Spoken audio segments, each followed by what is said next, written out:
Jesus told his disciples that it's like a man going on a journey.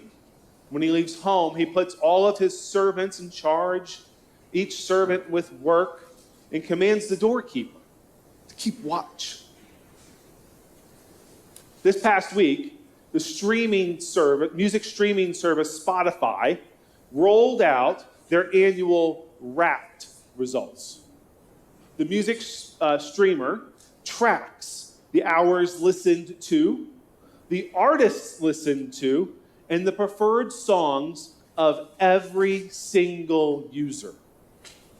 The annual unveiling of our top listens is a cheerful way to remind us, users, that everything we do on our phones, on our laptops, on our work computers, all of that is being tracked by someone.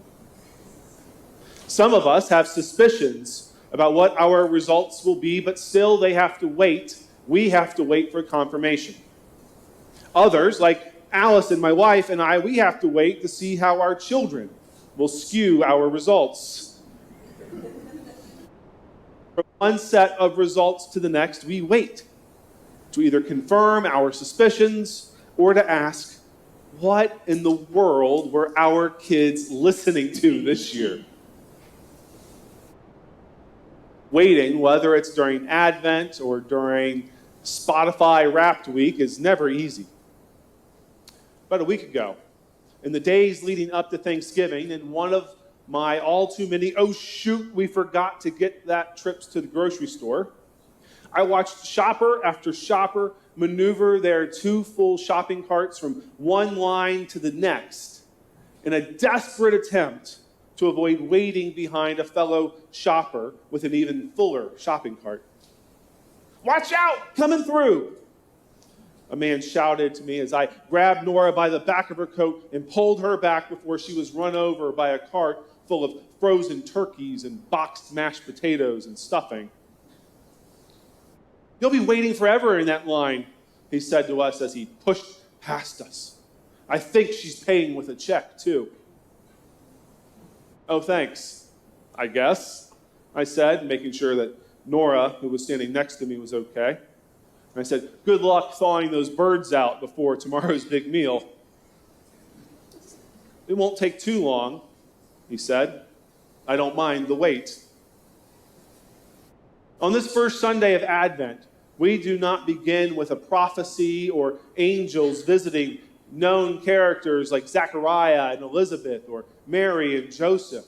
We don't begin with words like "fear not." Instead, we begin with, "But about the hour or the day no one knows, neither angels in heaven nor the Son, but only the Father. Beware, keep alert, for you do not know when the time will come." Beware, keep alert, watch out,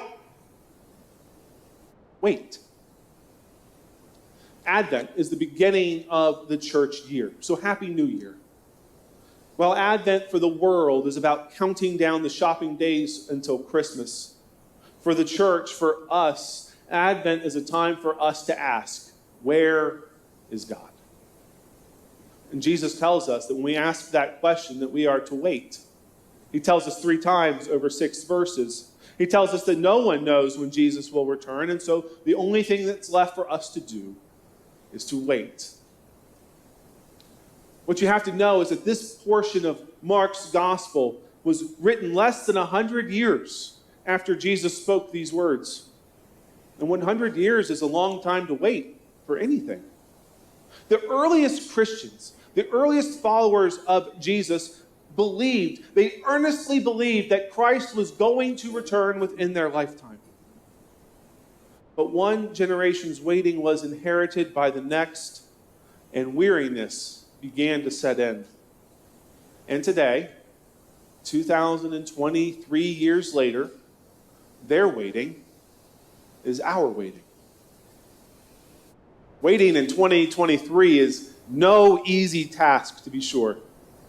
With 2-day, 1-day, and even same-day delivery, whenever we are asked to wait for anything, we can always find another vendor who will give us what we want on the timeline that we demand.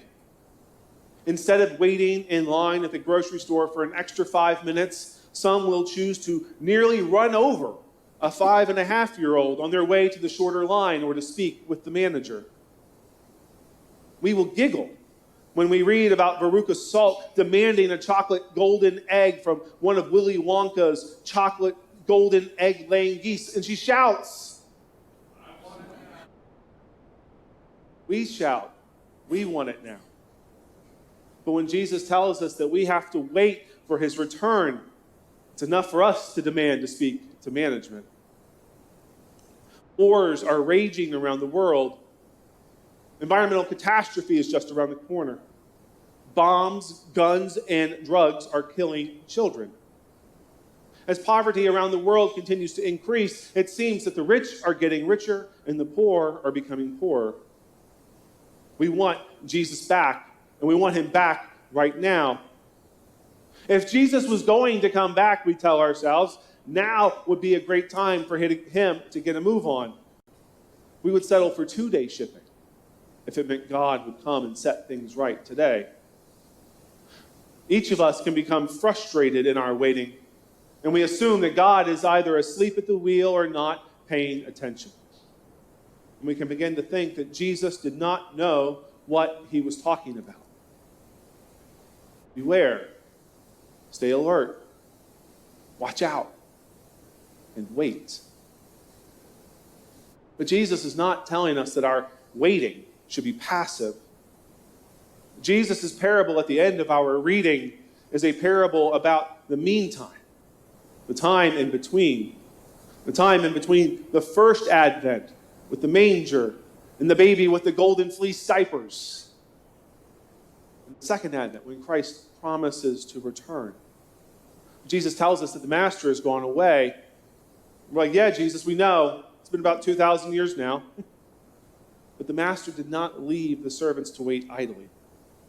Jesus said that a man was going on a journey, and he leaves home, and he puts his servants in charge, each with his work, and commands the doorkeeper to keep watch. The doorkeeper was given a task to keep watch, to be aware, keep alert, watch out, and wait. And each of the servants were given a task.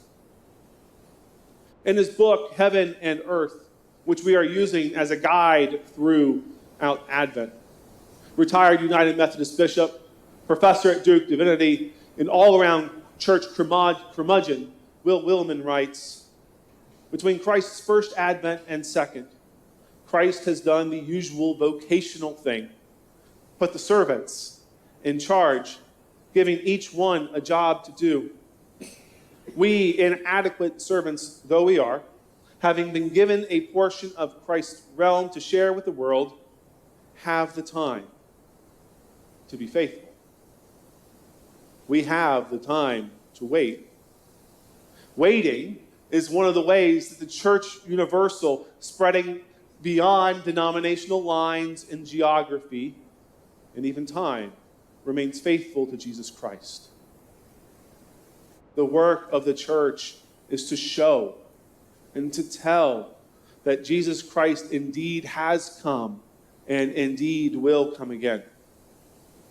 We shout Sunday after Sunday, week after week, day after day, the same old song that God is not done with us. The church of yesterday, today, and tomorrow has been commissioned to bear the light of the world into the darkest corners of the world. So then the life of the church is a life of waiting between two different advents.